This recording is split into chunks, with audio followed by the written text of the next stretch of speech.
Hi, Cancer. My name is Audrey Alison. Thank you for joining me for your January 2016 forecast for the month. I am so happy to be here. I've had some glitches in some of the videos with a delay in my voice and the recording, so Mercury retrograde, my ruling planet, always screws with me. I hope this doesn't happen in your forecast. If it does, I apologize. I'm not an engineer. I don't know why it's doing that. Okay, so Happy New Year! On the 1st of January, Mercury is entering Aquarius, and not for too long because Mercury will be retrograding on the 5th of January through the 25th. So at the 1 degree mark of Aquarius, Mercury retrogrades through 14 degrees of Capricorn. This is where you'll hold your review on your natal chart. Watch your ascendant sign. Where do you hold 1 degree of Aquarius back through 14 degrees of Capricorn? Everyone has all 12 signs of the zodiac on their natal chart. Sometimes you won't have planetary positioning in all of the signs, but you hold all of the signs on your chart. So where is your review? In your solar house for Cancer Sun and Cancer Rising, it is the 8th house of intimacy and shared resources where this retrograde initiates. But the real chunk of the retrograde is affecting the 7th house of partnership and marriage, relationship, commitment, monogamy, that energy.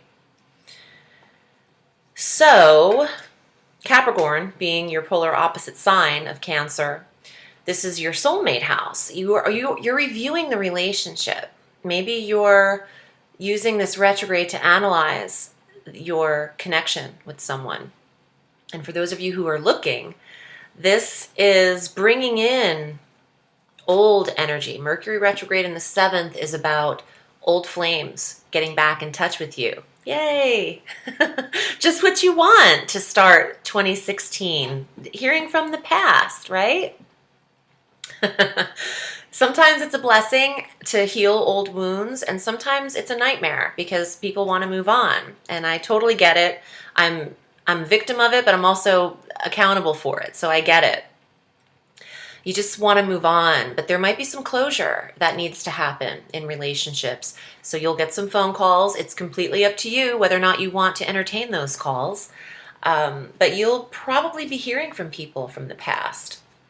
Now, as Mercury retrogrades deeper into Capricorn, he will trine Jupiter in Virgo, the Earth trine that's occurring, and in between that 7th house of relationships and your 3rd house of communication.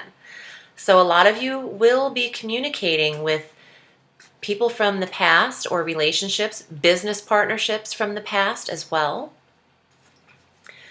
On the 3rd of January, Mars, the planet of aggression and stimulation, moves into the 5th house of children and romance. So this is very sexual energy for those of you trying to conceive. The 3rd of January starts a 60-day transit of Mars in your fertility sector. So for those of you who don't want children, you got to make sure you don't have children. And for those of you that do, this is a great time to start trying because Mars is that energy you need. You might not need them there, but it helps, especially if you're a little bit older and you still want children. Mars in the 5th house could see you manifest that easily. If you're not interested in children whatsoever, this is about creativity and freedom and self-employment, entrepreneurial energy. What a fabulous transit of Mars to give the action and energy and stimulation you need to get something off the ground and running for those of you who are championing new endeavors, new creative endeavors. On the 7th, Jupiter retrogrades in that 3rd house of communication. So his retrograde will be at 23 degrees of Virgo, back to the 13 degree mark of Virgo, in this 3rd house of communications. And Jupiter retrogrades through May 10th. I don't mind a Jupiter retrograde. He still does what he does best. He disperses positive and magnificent energy, but just at a slower rate. He's very optimistic and giving faith in the third house. Faith for meeting new clients, contacts, new vehicles could come into play in the third house. Your relationship with siblings is going exceptionally well. Third house of neighborhood, your local area is spot on for you Cancerians. You're connecting with people around you very well. And meeting a lot of people with Jupiter there, expanding your connections. On January 9th, we have our new moon in Capricorn at 19 degrees in this 7th house where Mercury retrograde is stationed. So some replenishing energy, new commitment or new engagement around the 9th. Reviewing the relationship could see a lot of Cancerians with a ring on it around that time.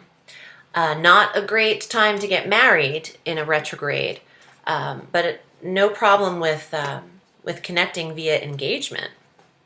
On the 20th of January, the Sun enters Aquarius through February 19, and this is also in the 8th house of intimacy where Mercury initiated its retrograde. So I feel like there's a replenishing energy between the Sun and Venus eventually on the 23rd entering the 7th house in Capricorn, conjunct that Mercury retrograde. There's replenishing planetary energy in the places where it's drawing from, in the 7th and 8th house.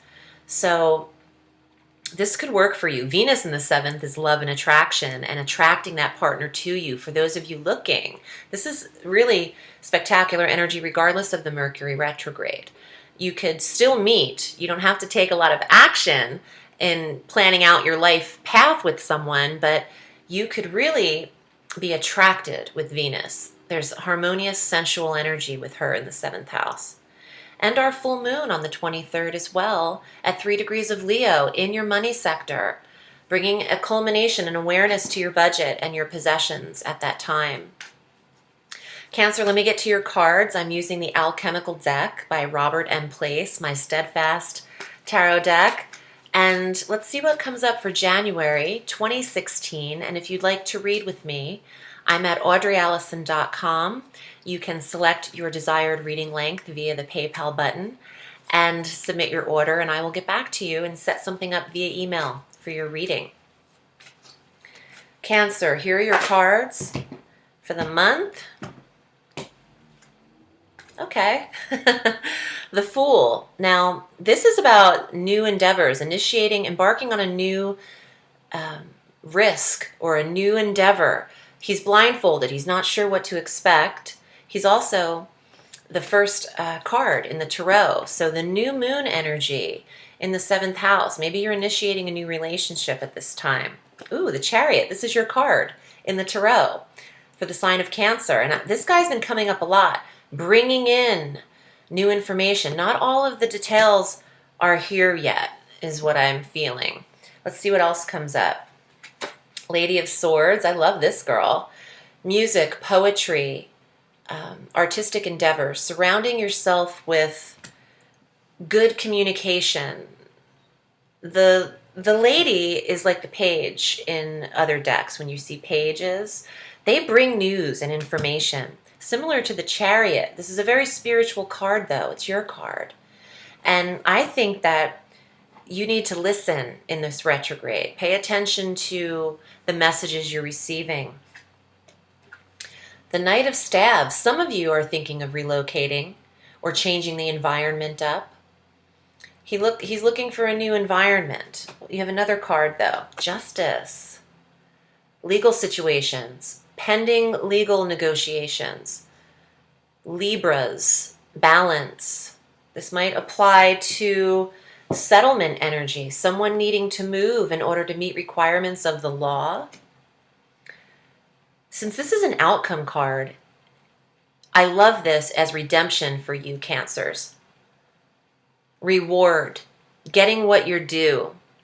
For those of you who are newly in some kind of legal situation, not all of the results are in yet. So don't take a negative mindset about something before it's even happened. I think you need to stay very positive and pay attention to internal messages, communication that you're receiving via dreams. I don't think you're meant to predict a negative outcome is what I'm hearing. It ain't over till the fat lady sings. And that's true. I don't think something's over yet. And you might feel that it's over, so you're naysaying it. But this is coming to you, your reward. And she has that seeing eye in that flame in her crown chakra. It's the knowledge of knowing what is to come without it there yet. It's the manifestation of your reality. You're creating this movie. Life isn't happening to you. It's responding to you. So if you want an outcome to occur, you have to always keep it here. There's no defeatist energy allowed. It's your movie. Make it what you want. I love you, Cancer. Thanks for listening to me. And if you'd like to subscribe to my channel, please do so. I'd appreciate the support, as well as liking my Facebook page, Audrey Alison, Astrology and Tarot. Have a sweet day. Happy New Year. And remember, the sky is limitless, so reach for the stars.